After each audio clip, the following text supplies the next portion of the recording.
निवडणुका ज्या आहेत त्या महिला केंद्रित होत आहेत असं आपण सातत्यानं जरी म्हणत असलो तरी या निवडणुकांमध्ये महिलांचे मुद्दे जे आहेत ते गायब होताना आपल्याला दिसून येत आहेत.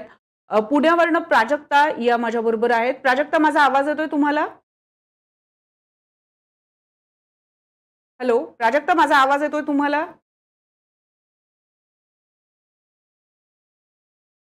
प्राजक्ता ज्या आहेत, हॅलो प्राजक्ता, माझा आवाज येतोय? पुण्यावरनं प्राजक्ता थोड्याच वेळामध्ये आपल्याला जॉईन होतील. पण एकंदरीतच आपल्याला दिसतंय की या ज्या सगळ्या निवडणुका ज्या आहेत त्या महिला केंद्रित होताना होत आहेत असं आपण सातत्यानं म्हणतोय. म्हणजे लोकसभा जेव्हापासून झाली आणि त्याचे रिझल्ट जेव्हापासून यायला लागले त्यानंतर महिलांचा बोलबाला जो आहे तो खूप मोठ्या प्रमाणावर सुरू झाला. आता अ, महाराष्ट्राच्या विधानसभेच्या इतिहासामध्ये आपण बघतोय की महिलांना पहिल्यांदा केंद्रस्थानी ठेवलं गेलेलं आहे.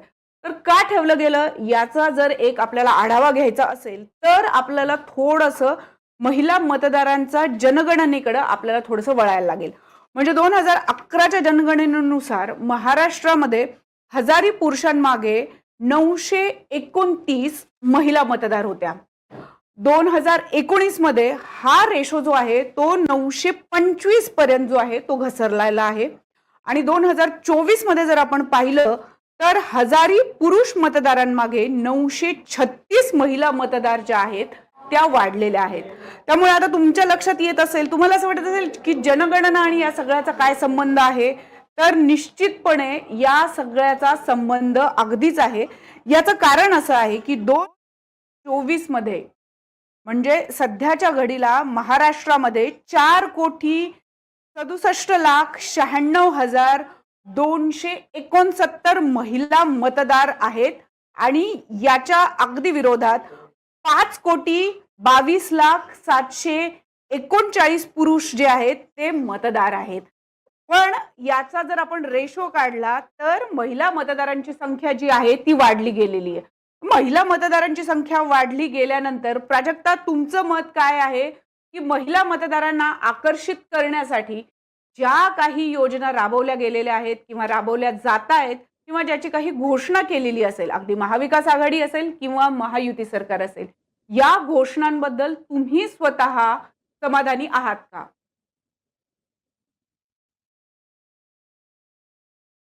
या घोषणांबद्दल आता फील्डवर जाऊन ज्यावेळेस ज्या काही महिलांशी मी संवाद साधला, म्हणजे बऱ्याच ठिकाणी महाराष्ट्रातल्या वेगवेगळ्या भागांमध्ये ज्यावेळेस एनडी जर्नल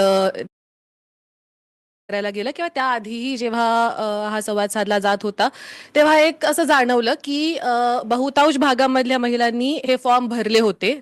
त्या ह्या योजनेचा लाभ घेण्याच्या प्रयत्नात होत्या किंवा बऱ्याच जणींना त्याचा लाभ मिळाला होता. निवडणुकीदरम्यान फक्त ते पैसे थांबलेले होते.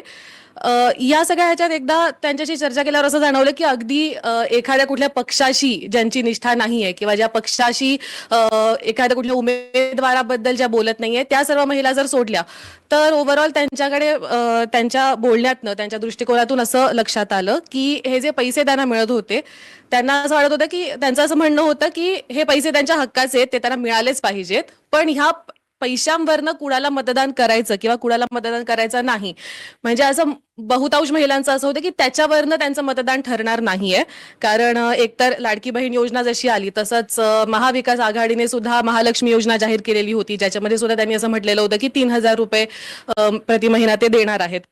तर यामध्ये त्यांचं असं म्हणणं होतं की आता जर कुणावर विश्वास ठेवायचा असं म्हटलं तर महायुती सरकार सुद्धा परत आलं एकदा सत्तेत की त्यावेळेस ते सुद्धा 1,500 रुपये परत देतील का नाही याची गॅरंटी नाही, जसं महाविकास आघाडी 3,000 रुपये देतील ह्याची गॅरंटी नाही. त्यामुळे त्यांच्यामध्ये हा मुद्दा महत्वाचा नव्हता. जास्तीत जास्त महिलांशी बोलताना जर कुठला मुद्दा महत्वाचा वाटला असेल त्यांच्या दृष्टीने तर तो होता महागाईचा. म्हणजे त्या असं म्हणत होत्या की पैसे मिळत आहेत हे तर ठीक आहे, पण महागाई इतकी वाढलेली आहे तर मग नुसते हे पैसे मिळून उपयोग नाही, महागाई हा मुद्दा ह्या पैशांपेक्षा सुद्धा जास्त महत्वाचा आहे असं त्यांचं म्हणणं होतं. म्हणजे एका ठिकाणी गेले असता बाजारपेठेत असंच काही महिलांशी बोलत होते आणि तिथे एक आजी आल्या होत्या, त्यांचे डोळे पाणावले ह्याबद्दल बोलताना. त्या म्हणाल्या की मी आता बाजारात आलेले आहे आणि मी नुसती फिरतीये आणि मी परत जातीये, कारण मला एकही भाजी घेता आलेली नाहीये. मी असं जुजबीज काहीतरी घेतलेले आहे आणि मी निघून चाललेले आहे. त्याच्यामुळे माझ्या मते 1,500 रुपये मिळतात, 3,000 रुपये मिळतात, ह्यापेक्षा सुद्धा महागाईवर कोण बोलेल हा मुद्दा जास्त महत्वाचा आहे, असं त्यांचं म्हणणं होतं.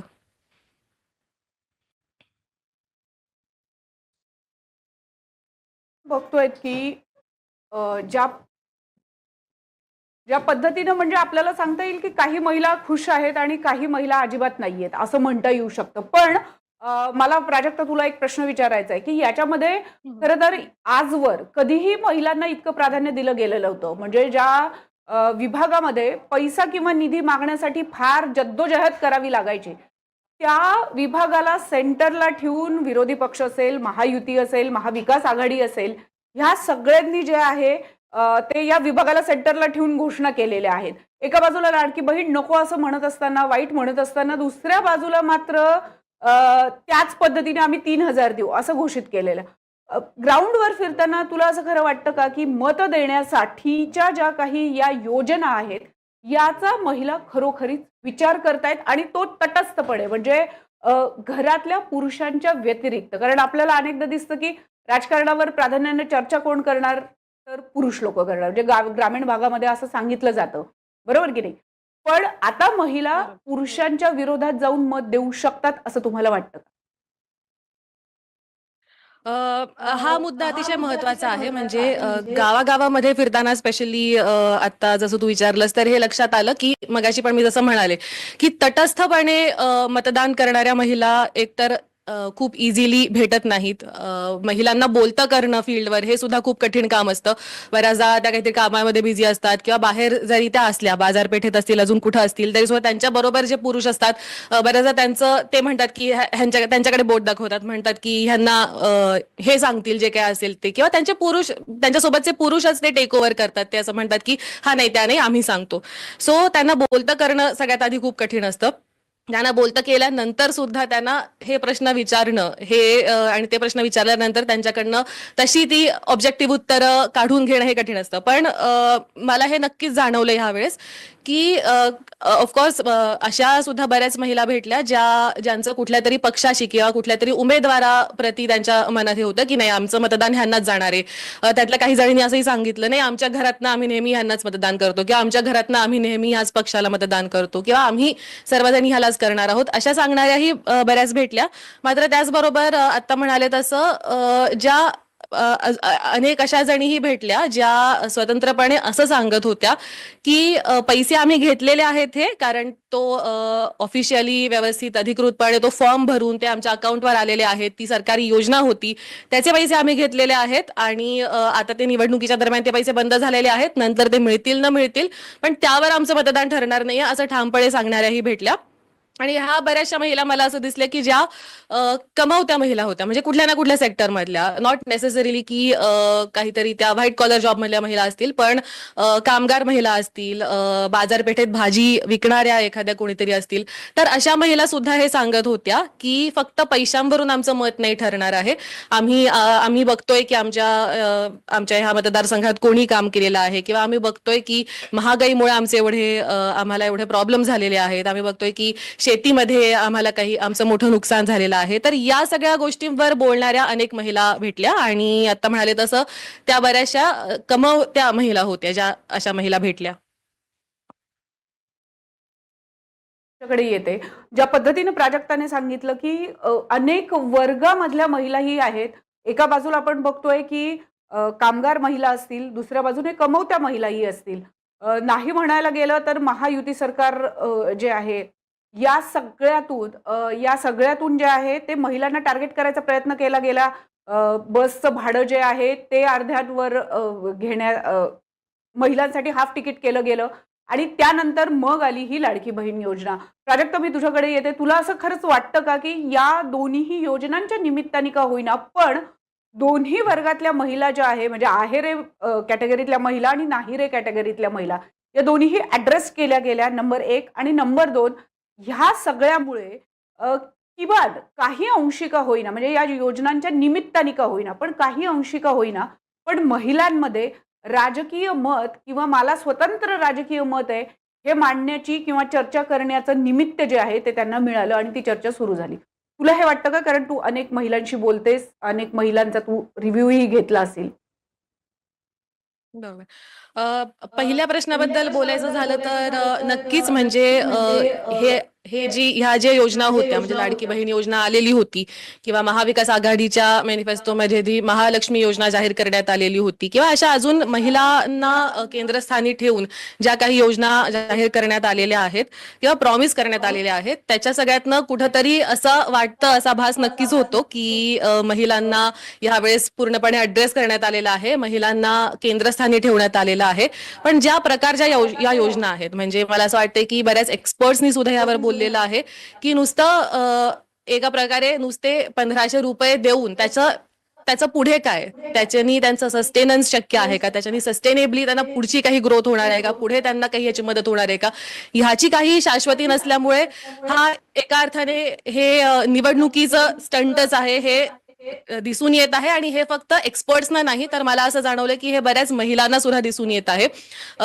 कसं झालेलं आहे, गेल्या 5 वर्षात राज्यभरातच वेगवेगळ्या ठिकाणी बरेच सारे मुद्दे सुरू आहेत. मग कुठेतरी पर्यावरणाशी रिलेटेड आंदोलनं असतील, कुठेतरी महिला कामगारांचा म्हणजे जसं की अंगणवाडी कामगार असतील, अंगणवाडी सेविका असतील किंवा आशा सेविका असतील, त्यांचा मानधनासाठी आणि व्यवस्थित म्हणजे रिस्पेक्टेबल मानधनासाठीचा त्यांचं आंदोलन असेल, असे बरेचसे मुद्दे, असे बरेचसे जे इश्यूज आहेत ते राज्यभरात गेल्या 5 वर्षात आपण सुरू असलेले बघतोच आहोत. आणि या पार्श्वभूमीवर महिला ह्या फक्त लाडकी बहीण योजना आलेली आहे किंवा अशा प्रकारच्या योजनांमुळे त्यांच्या मनात राजकीय गोष्टींबद्दल अवेअरनेस झालेला आहे असं नाही, तर बऱ्याचशा भागांमध्ये या सर्व गोष्टींमुळे सुद्धा आधीपासूनच महिला ज्या आहेत त्या या सर्व राजकीय घडामोडींकडे बघत आहेत, सरकारच्या सर्व हालचालींकडे बघत आहेत, पुढे काय होणार आहे याच्याकडे त्यांचं लक्ष लागून राहिलेलं आहे असं दिसतंय. आणि त्यामुळेच त्या याच्या पलीकडे जाऊन सुद्धा बोलतायत. त्यांना हे कुठेतरी दिसून येते की हा इलेक्शन स्टंट आहे, हे निवडणुकीपुरतं केलेलं आहे, असं अनेक महिलांमध्ये दिसून आलेलं आहे. अर्थात हे काही 100% नाहीये.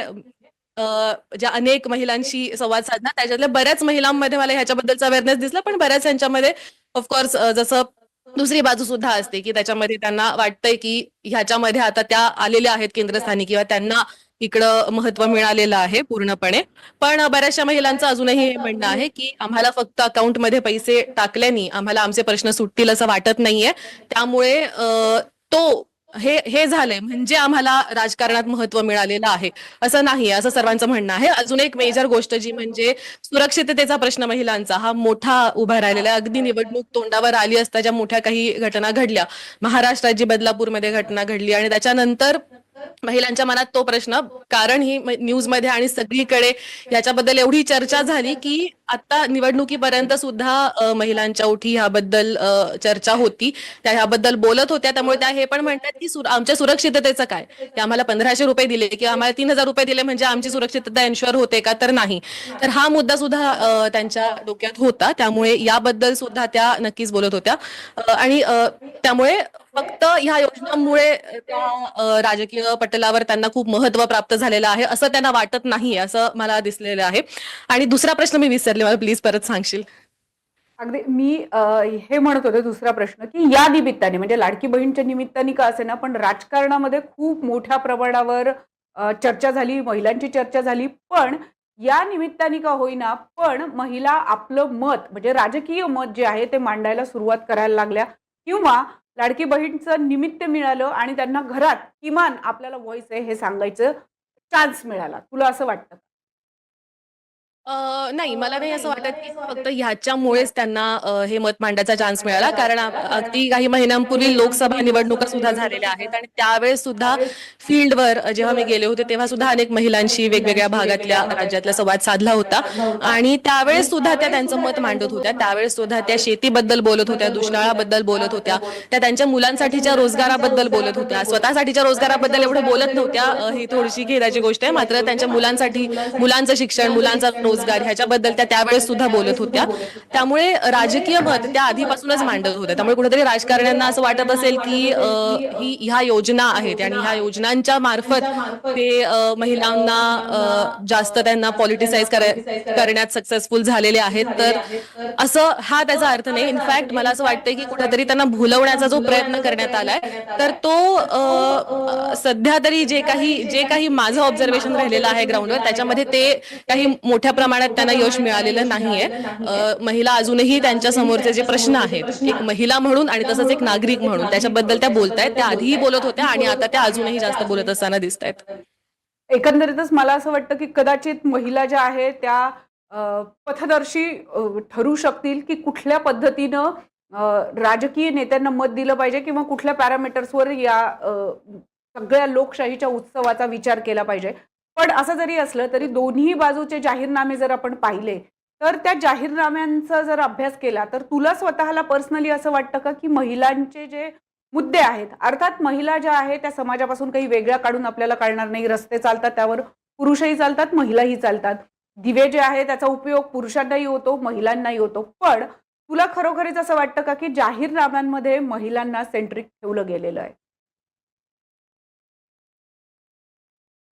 अ, जसं मी मगाशी म्हणाले की कुठेतरी जाहीरनाम्यामधून सुद्धा महिलांना केंद्रस्थानी ठेवण्यात आलेलं आहे असा कुठेतरी भास एका अर्थाने करण्याचा प्रयत्न करण्यात आलेला आहे. मात्र त्यांना केंद्रस्थानी ह्याच्यात ठेवण्यात आलेलं नाहीये एवढं नक्की.